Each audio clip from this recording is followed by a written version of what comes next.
नमस्कार दोस्तों, स्वागत है आपका पास गेमिंग में। और हम खेल रहे हैं WWE2K24। तो आज हम खेलने वाले हैं WWE world heavyweight championship belt का एक टूर्नामेंट, यानी चैंपियन सेथ रॉलिंस को मिलने वाला है उनका एक नया अपोनेंट। तो इसके लिए हमने चुने हैं कुछ लेजेंडरीज और कुछ राइजिंग प्लेयर्स। तो स्क्रीन पे देखते हैं वो कौन है। तो ये है हमारे वो सारे के सारे प्लेयर्स। अब कुछ प्रेडिक्ट हो सकते हैं कि यही जीतेंगे, कुछ अनप्रेडिक्ट हो सकते हैं कि वही जीत जाएंगे। तो देखते हैं इस टूर्नामेंट में होता क्या है। तो आज का मुकाबला होने वाला है WWE हैवीवेट चैंपियनशिप के टूर्नामेंट के लिए। तो ये पहला मुकाबला हो रहा है ड्रू मैकिंटायर वर्सेस ब्रोसन रीड के बीच, मतलब दो तगड़े पावर हाउस एक दूसरे के सामने। तो आज के इस मैच में मैं तो ड्रू मैकिंटायर को सपोर्ट कर रहा हूँ, क्योंकि ड्रू मैकिंटायर एक कमाल के लेजेंडरी प्लेयर हम कह सकते हैं, क्योंकि लॉकडाउन के समय उन्होंने 2 बार WWE चैंपियनशिप जीती थी। बट उनका सपना था कि एक लाइव क्राउड के, एक असली लाइव क्राउड के सामने ये चैंपियनशिप को जीतना, और इसलिए ये जो टूर्नामेंट है ये ड्रू मैकिंटायर के लिए बहुत इंपॉर्टेंट है। बट ब्रोसन रीड जिस तरह से वार कर रहे हैं उन पर, ऐसा नहीं लगता है कि वो इतनी जल्दी ड्रू मैकिंटायर को जीतने देंगे। और यहाँ पे अपनी ताकत का प्रदर्शन करते हुए एक स्लैम हो सकता था, बट ड्रू मैकिंटायर ने सही वक्त पे कमाल का रिवर्सल किया और यहाँ पे ताकत का इस्तेमाल करते हुए कमाल का फेस बस्टर दे दिया है। अगर ड्रू मैकिंटायर को ये मुकाबला जीतना है तो उन्हें पावर के साथ चालबाजी का भी इस्तेमाल करना पड़ेगा। अब तक नहीं लगता है कि ब्रोसन रीड उनकी चाल को समझ रहे हैं, बट मैं तो समझ गया कि ड्रू मैकिंटायर जो है वो उनके दिमाग और चेस्ट पे ज्यादा वार करेंगे, ऐसा मुझे लग रहा है। क्योंकि आर्म्स या फिर लेग्स पर वार करना बेफालतू हो जाएगा, क्योंकि ब्रोसन रीड एक पावर हाउस है और उन पर उसका ज्यादा डैमेज नहीं गिरेगा। बट अगर वो उनके हेड पर या फिर चेस्ट पर वार करेंगे, जैसे कि हम देख रहे हैं, तो जब अपना फिनिशर देंगे ड्रू मैकिंटायर क्लेमोर, तो उसका डैमेज जो है वो डबल लगेगा। वैसे ही साथ ही ब्रोसन रीड जो है वो सुनामी स्प्लैश का इस्तेमाल करते हैं, और उनका भी जो फिनिशर है वो बहुत तगड़ा है, क्योंकि वो एक पावर हाउस है। और एक पावर हाउस अगर एक फ्लाइंग अटैक करे तो वो उसका डैमेज भाई खत्म ही हो जाता है। क्योंकि हमने बहुत सारे ऐसे सुपरस्टार्स देखे जो सुनामी स्प्लैश या फिर बिग स्प्लैश का इस्तेमाल करते। फिलहाल तो ब्रोसन रीड वार करने जा रहे थे, बट ड्रू मैकिंटायर ने फिर से एक बार रिवर्सल दे दिया और यहाँ पे एक रनिंग क्लोज लाइन के बदले एक रनिंग नेक ब्रेकर दे दिया है। जैसा कि मैंने कहा था कि ड्रू मैकिंटायर बार बार उनके दिमाग पे वार कर रहे हैं, और यहाँ पे एक बार फिर से टॉप रोप पे चले गए और भाई अखरोट का बदला ले लिया गया है कमाल का। और एक ये डर्टी पिन हो सकता है, और इस बार ड्रू मैकिंटायर पिन कवर की कोशिश, और भाई रोप्स का इस्तेमाल, चालबाजी कर रहे हैं, क्योंकि उनको पता है कि ब्रोसन रीड को 1-on-1 हराना बहुत ही मुश्किल है, तो कुछ तो ट्रिक इस्तेमाल करनी पड़ेगी। बट ये ट्रिक नाकाम रही, और यहाँ पे एक स्लैप देके भाई ड्रू मैकिंटायर फिर से एक बार नेक ब्रेकर दे रहे हैं, बार बार दिमाग पे वार करते जा रहे हैं और ऐलान कर रहे हैं अपनी ताकत का।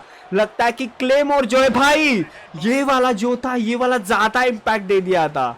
इसे कहते हैं ड्रू बहुत ही सही टेक्निक्स का, स्ट्रेटजी का इस्तेमाल कर रहे हैं, बट ब्रोसन रीड इतनी जल्दी हार नहीं मानेंगे। और यहाँ पे फिर से एक बार चेस्ट पे डैमेज देते जा रहे हैं। लगता है कि क्लेमोर हमें जल्दी देखने मिलने वाला है, और यहाँ पे कॉर्नर पे तो गए, लगता है क्लेमोर हो सकता है, और यहाँ पे रनिंग अटैक की कोशिश बट नाकाम।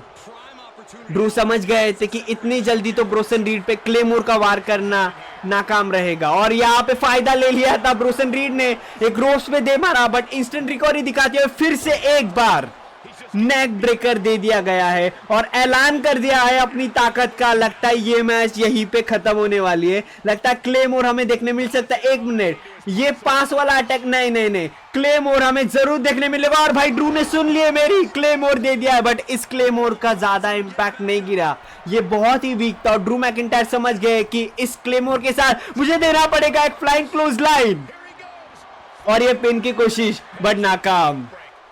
ये बहुत ही गलत मूवमेंट था ड्रू मैकिंटायर के लिए, और यहाँ पे भाई ब्रोसन रीड ने फायदा उठा लिया है। ब्रोसन रीड अपनी ताकत के साथ अपने दिमाग का भी अब इस्तेमाल कर रहे हैं, क्योंकि वो समझ गए हैं कि ड्रू मैकिंटायर को बस ताकत के साथ में नहीं हरा सकता। और यहाँ पे भाई ड्रू भी अपना कमबैक पे कमबैक देते जा रहे हैं, और यहाँ पे क्लोज लाइन देकर ड्रू ने क्या ही भाई अपनी ताकत दिखाई। एक क्लेमोर के बावजूद लगता है कि 2 क्लेमोर पड़ेंगे, और 2 क्लेमोर लगता है शायद से पड़ सकते, बट यहाँ पे ब्रोसन रीड ने फेंक दिया है रिंग के बाहर, और ब्रोसन रीड जो है अब हील कर रहे हैं। ब्रोसन रीड अब शायद से तैयार है अपने फिनिशिंग मूव के लिए। सुनामी स्प्लैश हमें देखने मिल सकता है, बट अगर सुनामी स्प्लैश पड़ गया तो ड्रू के जीतने के चांसेस बहुत ही कम हो सकते हैं। और यहाँ पे ब्रोसन रीड बार बार अपने कौन से टेक्निकल गेम का इस्तेमाल कर रहे, मार खाकर फिर रिवर्सल कर रहे। भाई ये कौन सी चालबाजी हुई। और यहाँ पे भाई वार पे वार, बट नहीं, ड्रू भी कम बैक करते जा रहे हैं। और यहाँ पे अब ये बताना मुश्किल है कि कौन किस पर भारे, क्योंकि हर एक मूवमेंट पे कम बैक होते जा रहा है। और यहाँ पे भाई ड्रू की तरफ से क्लोज लाइन हो सकती थी, बट शोल्डर टैकल के साथ जो डैमेज दिया है, ड्रू अब बहुत ही चिंतित है। कैसे हरा पाएंगे ब्रोसन रीड को। एक मिनट, ब्रोसन रीड को लगा कि ड्रू मैकिंटायर डैमेज होगा और यहाँ पे भाई फायदा उठा लिया है। यहाँ पे गलती कर दी है ब्रोसन रीड ने, और अब लगता है ये दूसरा क्लेमोर हो सकता है। मुझे लगता है कि ये मैच यहीं पे एंड होने वाला है। और ये भाई ऐलान कर दिया है क्लेमोर का, और भाई क्लेमोर दे दिया है।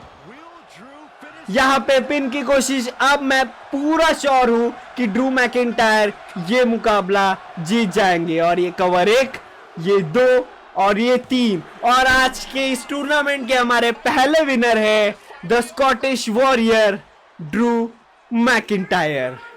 लगता है कि ये सफर उनका बहुत ही मुश्किल रहने वाला है। शुरुआत में ही ब्रोसन रीड के साथ लड़ाई, आगे जाके कौन से सुपरस्टार के साथ वो लड़ने वाला है ये तो हमें आने वाला एपिसोड में पता चलेगा। तो ऐसे हमारे साथ जुड़े रहिए, मिलेंगे अगले एपिसोड में।